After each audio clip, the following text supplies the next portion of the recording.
17ই October সন্ধ্যে 7:30 স্বপ্নের যাত্রা শুরু হলো ড্রিম ক্রুজারের। ভলভো V8R 9600 SLX পূর্ব ভারতের প্রথম ভলভো V8R 9600 SLX নিয়ে আসে dream cruiser. Golden yellow colour, তারপর ড্রিম ক্রুজারের ইনিশিয়ালস ডিসির একটা মার্কিং, রেডিয়াল টায়ার্স, কমলা রঙের স্টিকার, তার উপর ড্রিম ক্রুজার্স। বাসটা কিন্তু দারুণ দেখতে। আর বাইরে থেকে জানলার ওপর এই যে এলইডি গুলো, এগুলো বেশ চমকাচ্ছে। যদিও পার্সোনালি এই জানলার পাশের এলইডি গুলো আমার খুব একটা পছন্দ হয়নি।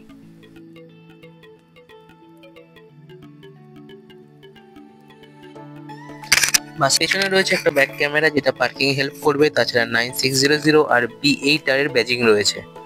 সামনে থেকে বাসের পেছন অবধি লেন্থ 15 মিটার, 2x1 ফুল স্লিপার এসি।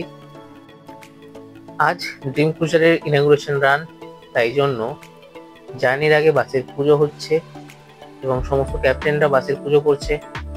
এখন বাসের পুজো করছে বাসের ক্যাপ্টেন বাপ্পাদা। এখানে বাসের সমস্ত ক্রিউ মেম্বাররা দাঁড়িয়ে আছেন।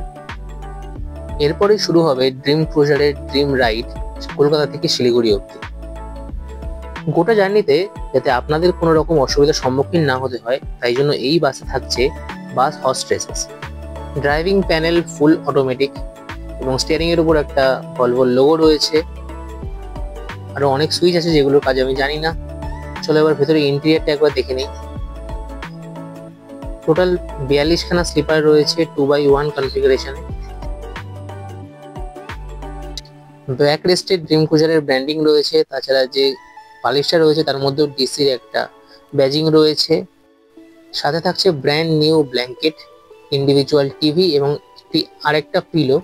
এটাও কিন্তু বেশ সফট। স্লিপারের গদিগুলো বেশ নরম এবং কমফোর্টেবল। তাছাড়া ব্যাক রেস্টটাও কিন্তু বেশ সফট। ইন্ডিভিজুয়াল হেডফোন রয়েছে, রিডিং লাইট, এসি ভেন্ট। এখানে রয়েছে রিমোট কন্ট্রোল টিভির জন্য। আর সাথে থাকছে পায়ের কাছে একটা এসি ভেন্ট। আমি ড্রিম লাইনারের ভেতরে ঢুকে গেছি, বসে পড়েছি।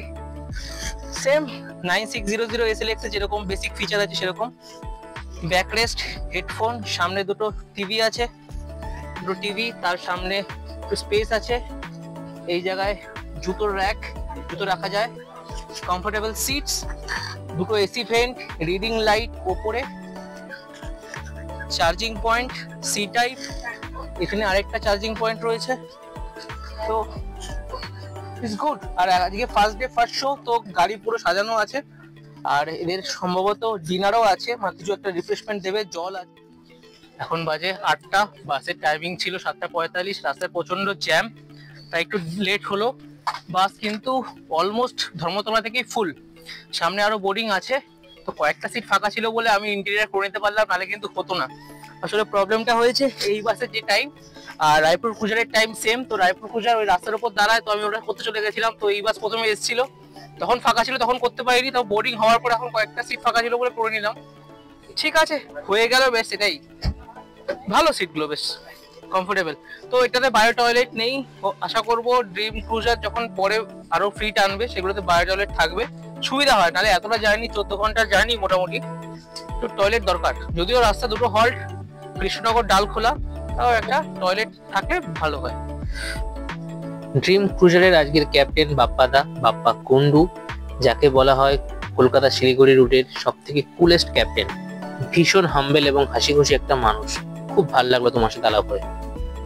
স্প্ল্যানেডে এদের কাউন্টার নম্বর 9, যেটা শ্যামলীর কাউন্টারের অপোজিট দিকে এবং স্প্ল্যানেড মেট্রোর 7 নম্বর গেটের খুব কাছে। বাসের ভাড়া 1500 টাকা থেকে 2500 টাকা অবধি ওঠানামা করবে ডাইনামিক ফেয়ার, এবং টিকিট অনলাইনে বিভিন্ন ওয়েবসাইট যেমন রেড বাস, আভিবাস, গোয়াইবিবো, মেক মাই ট্রিপ থেকে কাটা যাবে। এই ভিডিও এতটাই থাকলো। এর পরের ভিডিওতে খুব শীঘ্রই আসছে কালো সোনার ড্রিম লাইনের Kolkata Puri Volvo V8R 9600 S seater sleeper with bio toilet facility.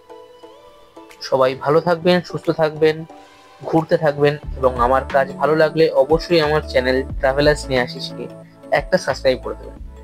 চলি, টাটা, বাই।